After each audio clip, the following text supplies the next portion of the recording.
তো হাই বন্ধুরা, তোমরা সবাই কেমন আছো? আশা করি ভালো আছো, সুস্থ আছো। তো আমিও ভালো আছি। তো আজকে কিন্তু আরেকটা বাপের বাড়ির ব্লগ নিয়ে চলে এলাম। তো আমি কিন্তু রয়েছি বাপের বাড়িতে। তো আসাটা আর তোমাদের সঙ্গে শেয়ার করলাম না। তো আজকে সকালেই আমি বাপের বাড়িতে এসেছি। তো সকালে এসেও ব্লগটা আমি স্টার্ট করিনি, যেহেতু বাড়িতে একটু কাজ বাজ ছিল, তো ওর জন্য আর করা হয়নি। তো এখন হচ্ছে বিকেল 4টে থেকে। তো আমি আজকে বিকেল 4টে থেকে কিন্তু ব্লগটা স্টার্ট করছি। তো বাড়িতে দেখতেই পাচ্ছ তোমরা যে কাজ বাজ চলছে, তার মানে বুঝতে পারছো যে বাড়িতে কিছু আছে। তো সেটা জানতে হলে তো বা দেখতে হলে পুরো ব্লগটা কিন্তু তোমাদেরকে দেখতে হবে। তো আশা করি তোমাদের ব্লগটা খুব ভালো লাগবে। তো চলো, ব্লগটা কেউ স্কিপ না করে পুরো ব্লগটা কিন্তু দেখতে থাকো। তো আজকে যে অনুষ্ঠানটা ছিল সেটা ছিল হচ্ছে আমার দিদির ছেলের জন্মদিন। তো 15 বছরের জন্মদিন ছিল। তো ওই জন্য কিন্তু তার তোড়জোড়ি চলছিল। তো ওদিকে হচ্ছে দিদি একটু বিকেলবেলাও 4টে নাগাদ উঠোনে গোবরটা দিয়ে নিচ্ছিল, যেহেতু ধুলো বালি ওর জন্য। আর এদিকে কিন্তু রান্নাবান্নার জোগাড়ও চলছিল। আর এখানে দেখো আমার বাবা কিন্তু ফার্স্ট রান্না, আমার বাবাই যেহেতু রান্নাটা করবে, তো ওই জন্য বাবা কিন্তু প্রথমেই পায়েসটা আগে বসিয়ে দিয়েছে। তো রান্নার প্রথমেই হচ্ছে পায়েস। তো আর এখানে তো রান্নার তোড়জোড় কিন্তু চলছে। তো সবজি টবজি কাটা হচ্ছে, সব মশলা টশলা রেডি করা হচ্ছে।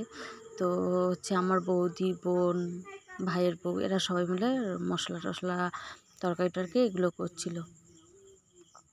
তো আর এখানে দেখতেই পাচ্ছ বাবা রান্না করছে। তো ওই অনুষ্ঠান ছোটোখাটো, খুব একটা বড় না, নিজেরা আর কি যে কজন সে কজন। তো এখানে কি যে বক্স নিয়ে চলে এসেছিলো, তো সে বক্সটাই সেটিং করা চলছিল এখানে। তো আর হচ্ছে এখানে এই রান্না বান্না চলছে। তো বিকেলে তো দেখো সন্ধেই কিন্তু নেমে গেল একদম। তো সন্ধে হয়ে গেছে, এদিকে তোমার ডাল হচ্ছে। তো ডাল বলতে কী বলতো, মুগ ডাল দিয়ে হচ্ছে, মাছের মাথা দিয়ে হচ্ছে। আর মেনুগুলো তোমাদের আমি দেখাতে পারিনি, জানোই তো যে অনুষ্ঠান বাড়িতে কীরকম হয়। তো যতই নিজেদের লোক হোক, তাও কিন্তু ভালো লোক হয়েছিল। তো ওই জন্য পুরোটা আর তোমাদের সঙ্গে আমি শেয়ার করতে পারলাম না, যতটুকুনি পেরেছি আমি করেছি। আর এখানে কিন্তু আমার মেয়ে মানে কেকটাকে পুরো রেডি করে নিচ্ছিল, সাজিয়ে টাজিয়ে। আর এখানে ধান দুব্বো, প্রদীপ এগুলোও রেডি করে নিচ্ছিল। আর এই কয়েকটা বেলুন দিয়ে মোটামুটি ঘরটা সাজানো হয়েছিল। তো এবার হচ্ছে ওদিকে কিন্তু রান্নাবান্নার পার্ট প্রায় কমপ্লিট। তো ভাতটা একদম লাস্ট করেছে। তো এই যে এখানে সবাই এবার আশীর্বাদ করছিল, ফটো তোলা হচ্ছিল, ঠিক আছে। আর তোমাদের রান্নার মেনুটা আর কী বলবো বলো, জন্মদিনে কী আর হতে পারে খাবারের মেনু। তো সেরকমই নর্মাল, যেহেতু খুব গরম তাই রিস্ক সেমন কিছু করা হয়নি, নর্মালের মধ্যেই রাখা হচ্ছে খাবারটা। তো যেমন ভাত, ডাল, মাংস, তরকারি এগুলো এইরকমই নর্মাল রাখা হয়েছে। আর হচ্ছে পাঁপড়, চাটনি, মিষ্টি, পায়েস এগুলো তো আছেই। তো এই যে এবার হচ্ছে আমার বাবা মায়ের যে আশীর্বাদ করে নিচ্ছিল। তো সবাই মোটামুটি হচ্ছে যাদেরকে নিমন্ত্রণও করা হয়েছিল তারা সবাই মোটামুটি এসেছিল। তো এই যে আমাদের মধ্যে তো নিয়মে হচ্ছে যে পায়েসটাই হচ্ছে মেইন, যার বার্থডে তার জন্য। সেরকম পায়েসটা দিয়েই ওর কিন্তু প্রথম মানে কি বলো, মিষ্টি মুখ করানো হচ্ছিলো। আর কেকটা কেমন লাগলো সেটা কিন্তু অবশ্যই কমেন্টে জানিও আমাকে। তো এই যে এবার সবাইকে ডেকে হচ্ছে ফটো তোলা হচ্ছিল বা আশীর্বাদ করা হচ্ছিল। তো বেশ মজা লেগেছিল, কিন্তু ছোটোখাটোর মধ্যে খুব ভালো লেগেছিল। আর আমাদের মতো যারা ফ্যামিলিতে থাকে তাদের ছোট ছোট খুশিগুলো কিন্তু অনেকটাই বড় হয়ে যায়। তো আমরাও সেইভাবেই থাকি, ছোট ছোট কোনো আনন্দ পেলে সেটাকেই অনেক বড় করে আমরা দেখি। তো এটাই হচ্ছে আমাদের মতো মানে ফ্যামিলির একটা অনেক বড় আঁকড়ে থাকার জিনিস আর কি। তো সেরকমই। তো যাই হোক, তো ওই যে সবাই ছিল।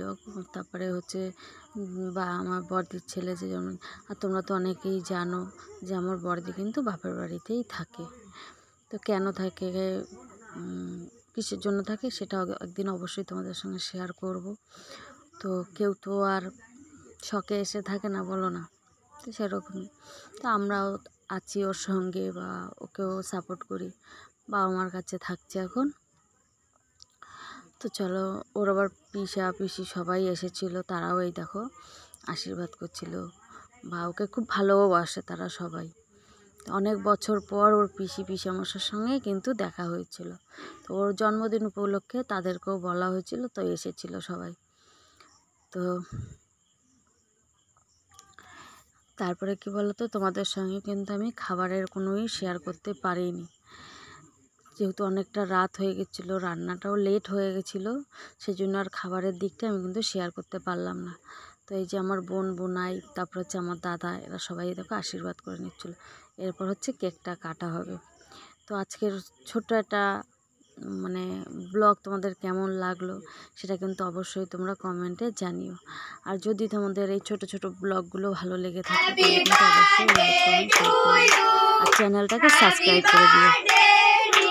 এই যে কেকটা কিন্তু কাটা হচ্ছিল, আর যেহেতু ওর মানে সেভাবে কোনো দিন কোনো অনুষ্ঠান করা হয়নি, তো ওর ইচ্ছেতেই কিন্তু আজকে এই ছোট্টখাটো অনুষ্ঠানটা বা তোমাদের আশীর্বাদে এই ছোটোখাটো একটু অনুষ্ঠান আমরা করতে পেরেছি। তো আজকের মতো ব্লগটা এখানেই